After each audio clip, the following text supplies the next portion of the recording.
Hello everyone, this is Kestrel Raptorial, and all the mornings this week, I only have a few hours between the time I get up and before I have to head over to work, and in that time I have to wake up and make breakfast, and since I work really late at night, I am exhausted and it takes a while to get going, so I only have like 3 hours to do anything in the mornings of the weekdays. And in the weekends, I'm pretty swamped too. When I first moved to this small town in Ohio, uh, it's not super small, but I'm kind of in between a town area and the highway, so it's a really weird transition zone I'm moving in.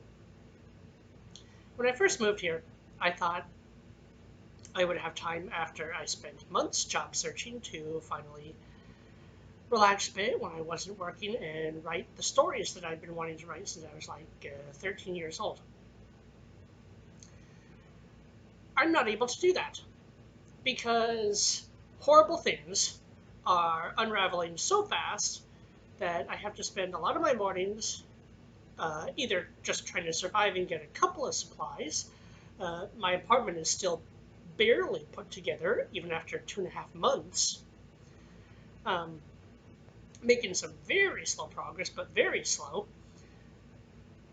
Uh, and horrible things are uh, just unraveling so fast that I write scripts for what to write for the American Kestrel show, and I barely get to half of them I write. I have to put up a couple once in a while. Hopefully one day I'll have the resources to do more. But I'm literally horrified because, you know,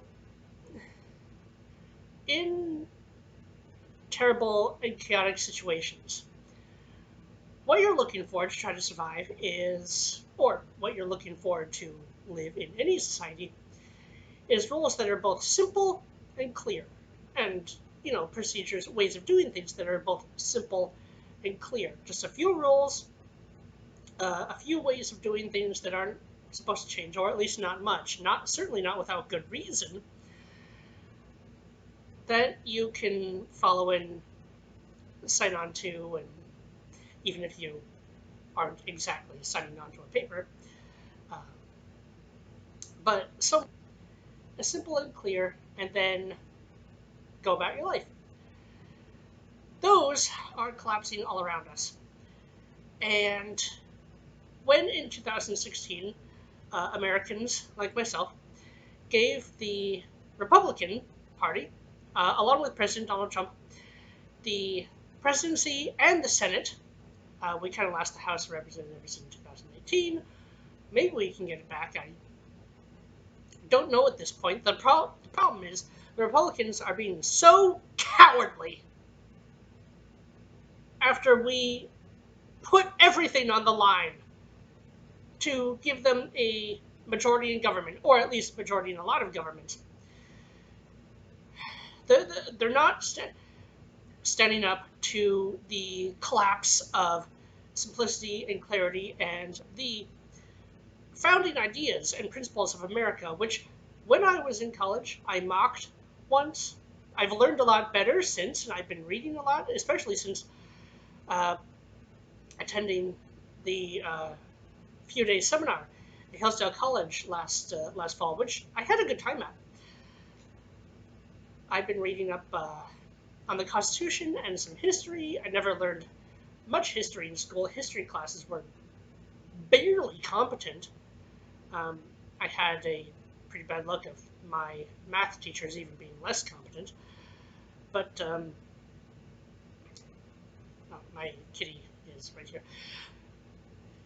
But I've had to learn a lot of actual history, how it actually played out, through listening to podcasts and through reading on my own.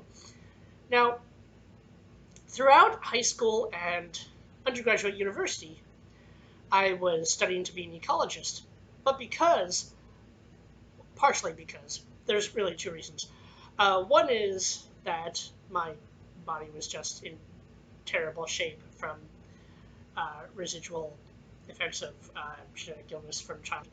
That it killed a lot of my later college years and a few years after that. So I was out of the workforce for a long time, just writhing in pain.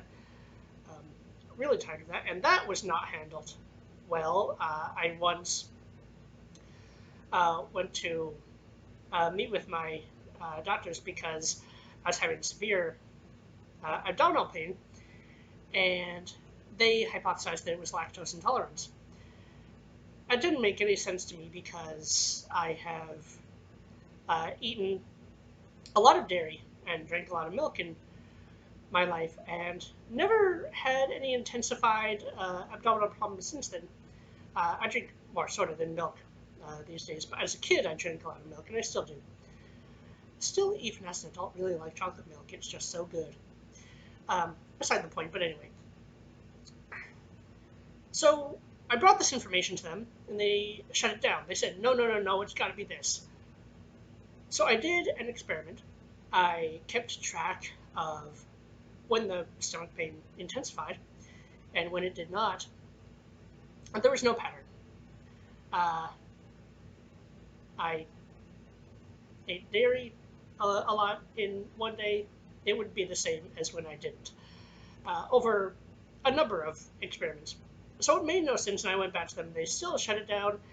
Eventually, I was in such bad shape that I needed yet another 10 surgery. Got really tired of those, by the way, but you know, when an emergency comes, you have to act. And it was found that it was a huge amount of scar tissue left over from childhood surgeries. So I was right, and they were wrong. And I had a lot of that stuff, a lot of that mismanagement as a kid and young adult. And so I no longer trust. Have to talk to them sometimes because you have to seek advice from somewhere, but I no longer really trust uh, the whole, I guess, medical field, because it's not just one hospital or one clinic. I just don't trust any of them and really try to minimize things, and it's mostly worked. Now, I mean, we've never been able to trust government, but now that it's been bloated so big, uh, because of a number of measures starting from the early 60s to create the welfare state, which is actually what destroyed the black community. It is destroying the white community. They're trying to get to everyone in order to uh, break up families, isolate people, which the coronavirus shutdown, which I've been saying to people never should have happened. The United States should have just done what Sweden and I think Hong Kong and Japan did, which was just take a couple measures and continue living your lives. Do not shut down in the homes, because since we did, a lot of jobs are destroyed. The jobs that do exist are few and far between, so people are even further fewer and far between. And the Democrats, the leftists, all the while have been using the disaster as an opportunity to expand their power. And this was very predictable right from the start. And the Republicans have not done their job in pushing back, even when we have risked everything to try and give them the opportunity to do so. It's so disappointing. And, well, it's infuriating. And after the riots that are using the lame justification of George Floyd's death, he was a career criminal. He fought the cops. He endangered the cops. They finally tackled him, and he died due to a hell of a lot of medical problems just stacked up. One of the reasons I've tried to deal with my medical problems when they arise, and medical management of them was pretty terrible, which is why I eventually just said to them, okay, I'm talking to you people a minimum number of times. I'm taking control because you can't be trusted.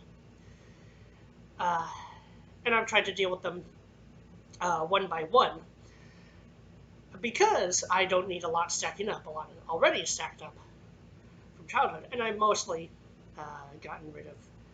I've mostly dealt with all of them now. And I don't smoke, I don't drink, I exercise. I work pretty hard at a machinist factory, so I'm lifting stuff, I'm moving stuff. So I'm in pretty damn good shape. For the reason that, well, for several reasons. One is I was tired of being weak, as I was when I was a kid. And another, because I don't need continuous medical stuff in my body stacking up. Now, after they stack up for a while and take you down, I mean, it's too late to even seek treatment as an emergency because then it just overwhelms your body's ability to deal with it all. And that is really what killed George Floyd. It was not the cops pressed on his neck. The autopsy revealed that it was not strangulation or asphyxiation. Although I think it would actually be called strangulation. Sorry, I think it would actually be called asphyxiation, not strangulation, because strangulation is when you actually have something tied around your neck or have a constrictor snake squeezing you to death. Which, by the way, because the snake's big enough, you can't get on your own. You need someone to help you. Not related, but just saying. Now there was this incident of another career criminal, very dangerous, also had child abuse on his record. I don't know what kind, I don't know what intensity, but child abuse is unfortunately very rampant in the black community. It's also rampant among step-parents. Step-parents are extremely horrible to children, barring a couple of exceptions here and there, but those are the extreme rarity.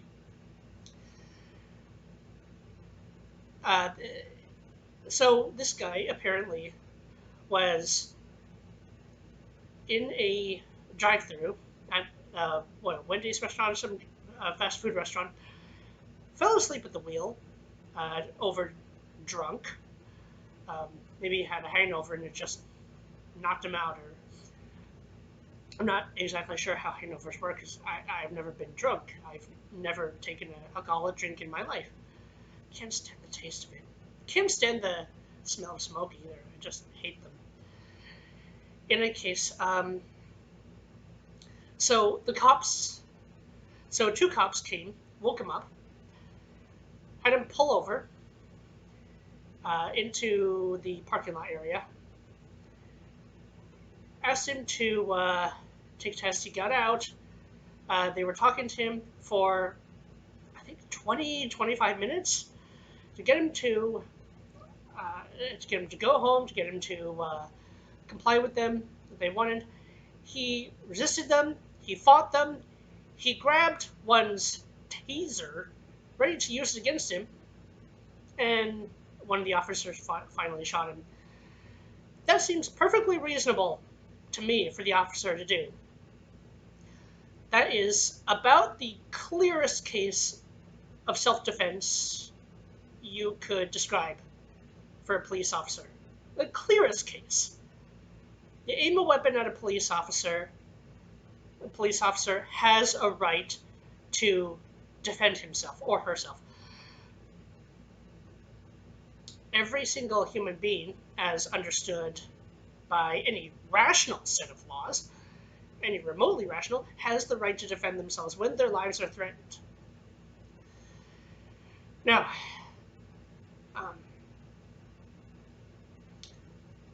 the DA, the district attorney of, I think this is Atlanta. Yeah, I think it's Atlanta, Georgia, has charged him with felony murder. Have we gone completely insane? Has all rationality lost the clearest possible case of self-defense by a police officer, and he's charged with felony murder? As in, murder of another human being when you were in the process of committing a crime. The police officer wasn't committing a crime. He had been trying to talk to him. I can't even care that maybe they're trying to overcharge so that he gets off. Even if that's the strategy, eventually they're gonna stop trying to overcharge. They're just gonna to get the police officers off. They're just gonna go with the whole charge because that's where things are going. No fucking wonder so many police officers are just quitting. Just can't do this. The risk is far too great, and I can't blame them at all. But what it's going to lead to is absolute disaster and chaos. This is what it's like what in the Joker movie and in The Dark Knight, the Joker was trying to create sheer pandemonium. And there is a strategy to this on the part of the left, the Democrats. What they're trying to do, since many of them are actually communists, why do you think Marxism is being taught so widely in schools? I will do another video on Marxism sometime. I still have a lot to write of that script. It's about the most horrible doctrine, most evil doctrine. You should really read Alexander Solzhenitsyn's books. I have read The Gulag Archipelago. I am reading A Day in the Life of. Right now, I have so little time, I'm just at the beginning. Plus, I have other stuff I want to read and write, but I have to get through them. But you should read them. You'll see exactly where Marxism leads very quickly. So there are two possible things they're trying to do. Why are they, the left, enabling so much crime? Well, and punishing police officers to an extreme extent. There's one of two possibilities, or maybe both. They're either going to try to, well, first they want to get rid of the legitimate American police officers so that pandemonium will hit and spread, and eventually people will just call for some kind of order. And then what they want to do is either use Antifa as their new police, as what has been going on in this new Chaz Nation. I don't have time to talk about that right now, but I will. Not that it's any legitimate nation at all, and it's complete pandemonium in there, as expected. Okay, so they're trying to create pandemonium so people will call for some kind of order and be grateful for any kind of order to be restored and enforced. Well, not really restored, because they won't restore anything rational. But they'll either use Antifa, or they'll just go straight to using a communist police force. Solzhenitsyn's books show exactly where that leads. The loss of sanity really staggers me.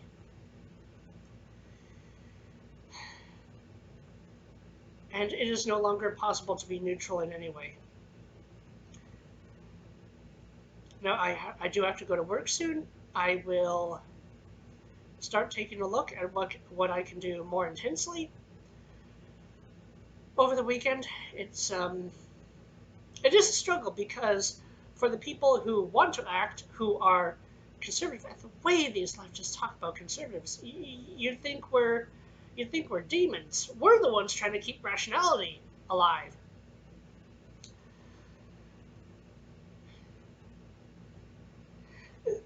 The rock and a hard place that conservatives find themselves in between is, we think that we should be creating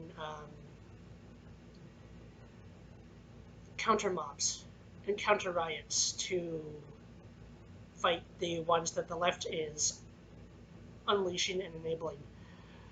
The problem is we're very adverse to going out and rioting. Rallying is one thing, like the one about like the one a few months ago about gun rights and keeping the Second Amendment. It was on the East Coast that got called a white supremacist rally. Nothing to do with race, had to do with keeping the right to bear arms, keeping the right to defend yourself. And of course, also the rallies and protests saying, "Hey, we can't shut down because of a pandemic forever. We need to get back to work. Our jobs, our livelihoods are disappearing," which were all peaceful. So protests, yes, although we have actual jobs to keep, families to protect. So it's tough to organize. It's tough to be like the leftists who shun the structure of civilization at all, which can destroy things. Those of us trying to keep sanity, those of us trying to keep some stability, we don't want to go riot and destroy. We're really averse to it, so it is really a tricky situation. And we put President Trump in power. We gave him the presidency to, God damn it, close the borders! To, God damn it, restore some order! And the Supreme Court, God, you are such cowards!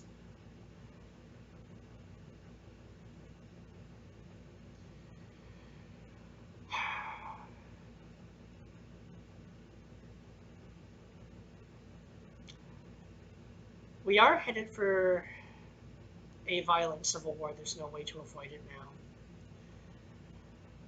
And if the Democrats take power in 2020, if none of the polls are trustworthy, of course, but if they do, we're going to have a civil war. It's going to be inevitable because there'll be no other way to resolve anything. I do have to go to work for today. I will talk again when I can.